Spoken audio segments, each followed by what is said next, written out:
Hoje vamos começar o capítulo 9 do Evangelho de João e nós vamos ler do versículo 1 ao versículo 12. É uma narrativa longa e nós precisamos examinar por partes. E passando Jesus, viu um homem cego de nascença, e os seus discípulos lhe perguntaram, dizendo: Rabi, quem pecou?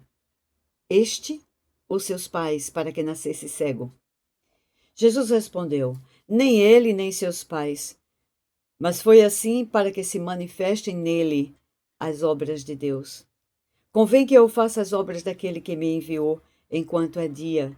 A noite vem, quando ninguém pode trabalhar. Enquanto eu estou no mundo, sou a luz do mundo. Tendo dito isto, cuspiu na terra e com a saliva fez lodo e untou com o lodo os olhos do cego. E disse-lhe: Vai, lava-te no tanque de Siloé, que significa o enviado. Foi, pois, e lavou-se e voltou vendo. Então os vizinhos e aqueles que dantes tinham visto que era cego diziam: Não é este aquele que estava assentado e mendigava? Uns diziam: É este. E outros: Parece-se com ele. E ele dizia: Sou eu. Diziam-lhe, pois: Como se te abriram os olhos? Ele respondeu e disse-lhes: O homem chamado Jesus fez lodo e untou-me os olhos e disse-me: Vai ao tanque de Siloé e lava-te. Então fui e lavei-me e vi.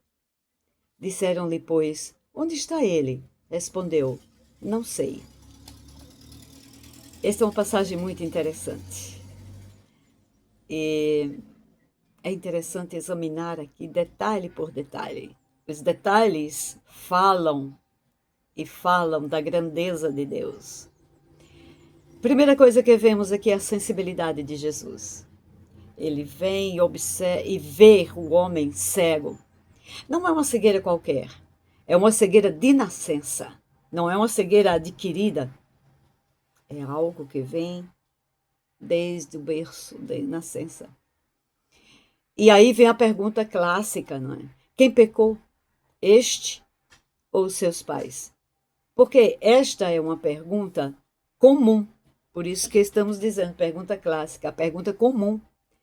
É comum haver este entendimento, e havia naquela época, ainda hoje há esse entendimento, que quando há uma coisa, uma doença, certas enfermidades e certas situações de dificuldade, há um entendimento que a pessoa pecou, que há pecado envolvido. Porque se entende que o sofrimento ele é uma resposta da punição de Deus. Até então aqui há uma questão teológica muito importante de ser examinado, porque a relação que há entre pecado e sofrimento. E como há este entendimento que Deus é aquele que está pronto para punir todo pecador, pelos seus pecados pessoais ou pelo pecado da sua família, se faz essa interpretação. E foi isso que os discípulos fizeram. Só que eles foram curiosos. Eles queriam saber mesmo qual era a razão. E aí perguntam ao Senhor. A resposta é que faz toda a diferença. Porque Jesus diz assim: nem ele, nem os seus pais. Qual a razão daquela enfermidade? O Senhor vai trazer uma nova perspectiva sobre os motivos do sofrimento. Porque ele diz: é para que se manifeste a glória de Deus, para que o poder de Deus seja manifesto. Então é uma outra perspectiva, é totalmente diferente. Não é um Deus que pune, é um Deus que vem com graça, que vem com misericórdia. E o Senhor, ele é a expressão da misericórdia e da graça. Por isso ele traz o novo entendimento e uma nova revelação do caráter de Deus. E os discípulos estavam ali com a graça manifestada na pessoa do Senhor Jesus. Quando ele exatamente diz isso, e ainda diz: convém que eu faça as obras que o Pai me deu para fazer. É missão do Senhor. Era o propósito da sua vinda. Porque a noite vem, vai haver um tempo em que ninguém vai poder trabalhar. E ele completa dizendo: enquanto eu estou no mundo, eu sou a luz do mundo. O que é que aquele homem cego precisava? De luz nos seus olhos. O que é que um cego vê? Trevas. E aqui há também uma questão da cegueira física e da cegueira espiritual. O homem sofria de cegueira física, mas muitos desses que estão envolvidos nessa história sofrem também da cegueira espiritual. E então, o que faz Jesus? Cospe na terra, faz o lodo e unta os olhos do cego.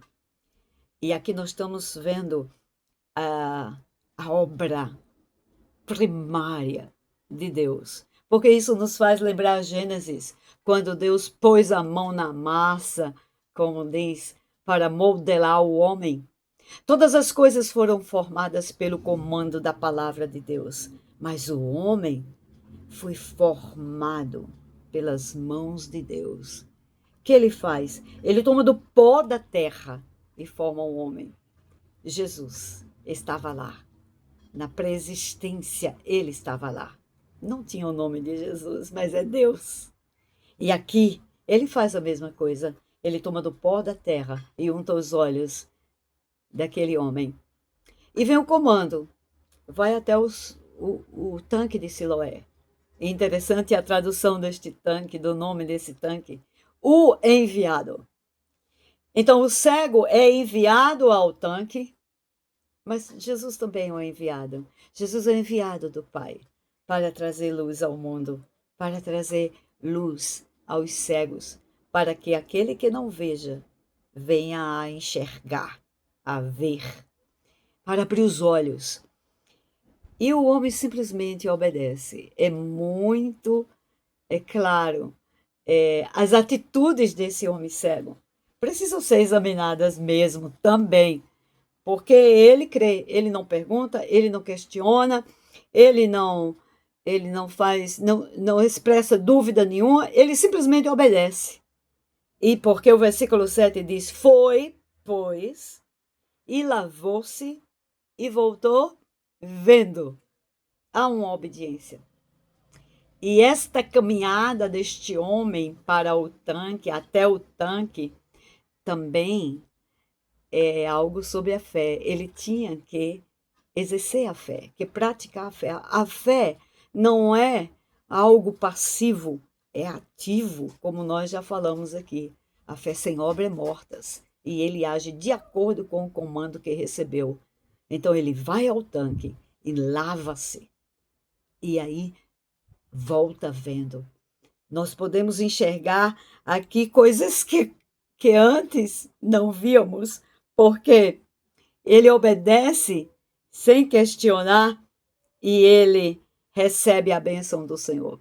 Só que, quando volta, aqueles que o conheciam começam a indagar. Eles reconheceram que era o cego que mendigava, que estava assentado lá, mendigando. E diz: não é este que está assentado? Alguns diziam: é este. E outros: não, parece com ele. Porém, ele dizia: sou eu. E essa expressão é muito clara. Quando Deus se identifica, ele diz: eu sou. E o cego abençoado por Deus diz: sou eu. Humanidade e divindade convergem num só ponto aqui, para que a glória de Deus fosse manifestada. Quando ele diz sou eu, em outras palavras, podemos entender que ele estava dizendo: sou eu que foi tocada pelo eu, que foi tocado pelo eu sou. Fui eu que recebi do toque do Todo-Poderoso. Fui eu. E ele crê, plenamente crê. A pergunta vem: como lhe abriram os olhos? Como foi isso? E ele simplesmente narra: foi um homem chamado Jesus, e fala do método que Jesus utilizou, que é um método improvável, completamente improvável, muito longe da lógica humana, e ele responde muito objetivamente e claro. Então, fui e lavei-me e vi. Que resposta! Então perguntaram, onde é que ele está? Eu não sei, eu não sei. Ele sabia só o nome, Jesus. E mais do que isso, ele tinha experimentado no seu próprio corpo o toque do Deus Criador, do Deus Todo-Poderoso, daquele que dá vista a quem não tem, daquele que abre os olhos dos cegos. E não só abre os olhos físicos, mas abre principalmente os olhos espirituais. Por que principalmente? Porque a maior visão que se pode ter é a visão da glória de Deus. É a mais bela, é a mais profunda, é a mais necessária. É a visão da glória de Deus. A glória de Deus é manifesta desta forma, porque importa que a graça, a misericórdia de Deus seja manifestada a todo aquele que crê.